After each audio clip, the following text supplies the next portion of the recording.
Hello बच्चों, welcome to brainstorm series. प्यारे बच्चों, डेफिनेटली ब्रेन स्टॉर्म सीरीज में जो भी आपको क्वेश्चन मिल रहे हैं आप उसकी प्रैक्टिस कर रहे होंगे और सेल्फ एनालिसिस कर रहे होंगे कि जो क्वेश्चंस आप देख रहे हैं, जो क्वेश्चंस आपको दिया जा रहा है उसमें सॉल्यूशन जो आप लगा रहे हैं और एक्चुअल सॉल्यूशन है वो मैच कर रहा है या नहीं कर रहा है। ठीक है, यहाँ पे आपको इलेक्ट्रोकेमिस्ट्री का लास्ट सीरीज में क्वेश्चन दिया हुआ था, डेफिनेटली आपने उसको ट्राई किया होगा। आइए चेक करते हैं कि जो आपने सॉल्यूशन बनाया है, जो आंसर आपने निकाला है वो एक्चुअल आंसर से मैच कर रहा है या नहीं कर रहा। ठीक है, क्वेश्चन बच्चे आपको गिवन था, estimate the cell potential of a Daniel cell having 1 molar Zn2 plus and originally having 1 molar Cu2 plus. After sufficient ammonia has been added to the cathode compartment to make ammonia concentration 2 molar.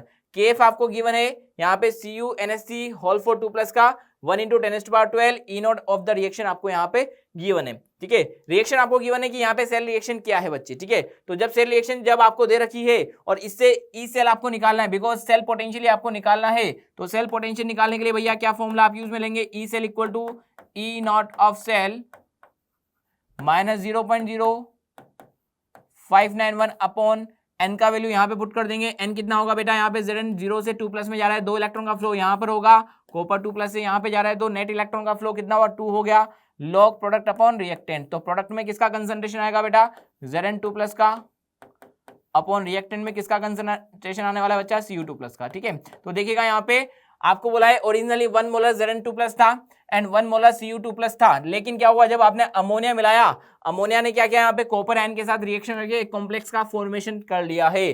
तो with time जैसे जैसे आप ammonia का addition कर रहे हैं, copper यहाँ पे क्या कर रहा है, कॉम्प्लेक्स में चला जा रहा है, तो कॉपर का कंसंट्रेशन, कॉपर आयन का कंसंट्रेशन यहाँ पे चेंज होने वाला है, लेकिन Zn2 प्लस यहाँ पे क्या रहना है, ये तो 1 मोलर ही रहना है। तो इसका मीन्स मुझे क्या कैलकुलेट करना पड़ेगा बच्चा, remaining concentration of copper ion calculate करना पड़ेगा। तो उसके लिए मुझे बात करना पड़ेगा कि अमोनिया के साथ रिएक्शन पर कितना कॉपर 2 प्लस रिमेनिंग रह गया है। ठीक है, तो यहां पे रिएक्शन क्या हो रही है अमोनिया के साथ, Cu2 प्लस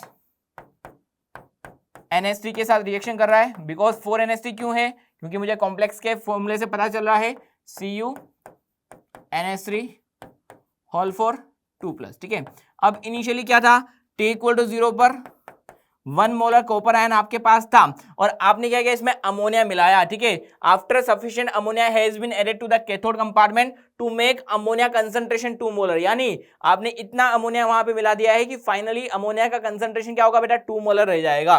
तो फाइनली यहाँ पे T equal to T time पर अमोनिया का कंसंट्रेशन बच्चे मुझे कितना मिलना है, 2 मोलर मिलना है। ठीक है, अब यहाँ पे KF भी आपको गिवन है बच्चा, KF का वैल्यू कितना गिवन है, 10⁻12 के बराबर। अब देखिए KF की वैल्यू से आप क्या यहाँ पे एस्टिमेट कर सकते हैं कि KF इसका बहुत ज्यादा हाई है, यानी रिएक्शन ऑलमोस्ट कंप्लीट हो गई होगी। तो रिएक्शन ऑलमोस्ट कंप्लीट हो गई है, उसके बाद अमोनिया 2 मोलर बचा हुआ है, तो इसका मींस कॉपर ऑलमोस्ट पूरा का पूरा प्रोडक्ट में कन्वर्ट हो गया होगा। हाई KF वैल्यू मुझे ये इंडिकेट कर रहा है। तो अब कॉपर अगर पूरा का पूरा यहाँ पे प्रोडक्ट में कन्वर्ट हो चुका है, तो इसका मींस यहाँ पे 1 मोलर कंसंट्रेशन आपको बचना चाहिए। ठीक है, KF दे रखा है तो हम इसको रिवर्सिबल रिएक्शन यहाँ पे लिख लेते हैं। ठीक है, अब देखिएगा यहाँ पे, अब आपको अगर सेल पोटेंशियल निकालना है तो Cu2 प्लस यहाँ पे 0 नहीं हो सकता, तो कितना होगा, उसको हम यहाँ पे x मोलर कंसिडर कर लेते हैं। ठीक है, 1 मोलर तो नहीं होगा क्योंकि KF का वैल्यू बहुत हाई है, तो ऑलमोस्ट पूरा का पूरा Cu2 प्लस प्रोडक्ट में कन्वर्ट हो गया होगा। तो मुझे यहाँ पे remaining amount of Cu2 plus calculate करना पड़ेगा, राइट। तो KF का वैल्यू कितना होगा बच्चे, KF will be equal to CuNH3 whole four 2 plus upon Cu2 plus concentration into ammonia का जो भी कंसंट्रेशन है उसकी पावर 4 आएगा। ठीक है, तो बच्चे ये थोड़ा सा आपको ध्यान रखना है कि यहाँ पे जो भी कोएफिशिएंट गिवन होता है उसको पावर में पुट करना है। बहुत सी बार हम जल्दबाजी में इस कैलकुलेशन को करना है यहाँ पे भूल जाते हैं। तो यहाँ से मैं Cu2 प्लस का कंसंट्रेशन कैलकुलेट कर लूंगा, तो KF का वैल्यू कितना बच्चा, यहाँ पे आगे KF का वैल्यू हम लिख लेते हैं 10⁻12, जो कॉम्प्लेक्स है उसका concentration 1 molar upon Cu2 plus का कंसंट्रेशन जो भी होगा वो यहाँ से हमें निकालना है, और अमोनिया कितना है 2 मोलर, तो 2 की पावर कितना आ जाएगा बच्चा, 4 आ जाएगा।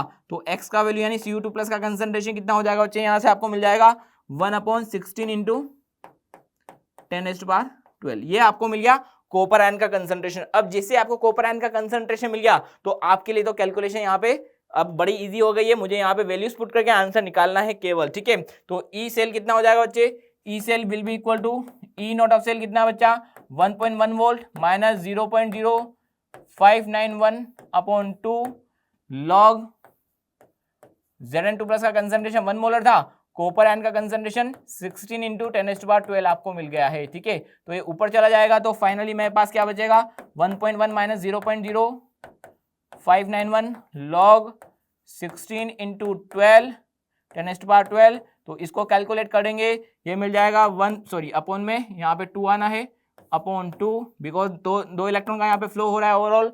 1.1 माइनस 0.0591 अपॉन 2 log 16 का वैल्यू कितना होगा, log 16 प्लस log 12 हो जाएगा। log 16 क्या होगा, 2 पावर 4, 2 पावर 4 मीन्स 4 log 2। तो ये क्या हो जाएगा, यहाँ पे 4 log 2 का वैल्यू 0.3, तो ये हो जाएगा 1.2 प्लस 12, ठीक है। तो यहाँ से आपका आंसर बस मैथमेटिकल कैलकुलेशन बाकी है, माइनस 0.0591 अपॉन 2 इंटू 13.2 को कैलकुलेट करेंगे, 1.1 माइनस 0.0591 इंटू 6.6 अप्रोक्सीमेट ये 0.39 के अप्रोक्स आपको वैल्यू मिल जाएगी 0.39, और जब आप यहाँ पे कैलकुलेट करेंगे तो 0.7 समथिंग ये आपको आंसर आपको मिल जाएगा, ठीक है। तो बच्चे यहाँ पे जब कॉम्प्लेक्स फॉर्मेशन वाले क्वेश्चंस गिवन होते हैं तो इस तरीके से आपको लॉजिक लगाते हुए ये क्वेश्चन आपको सॉल्व करना होता है। होपफुली प्यारे बच्चों ये क्वेश्चन का सॉल्यूशन आपको समझ में आया होगा और डेफिनेटली आपका आंसर भी मैच कर गया होगा।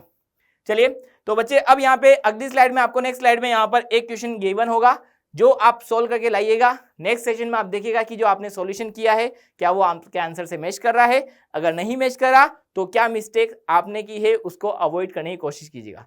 Thank you.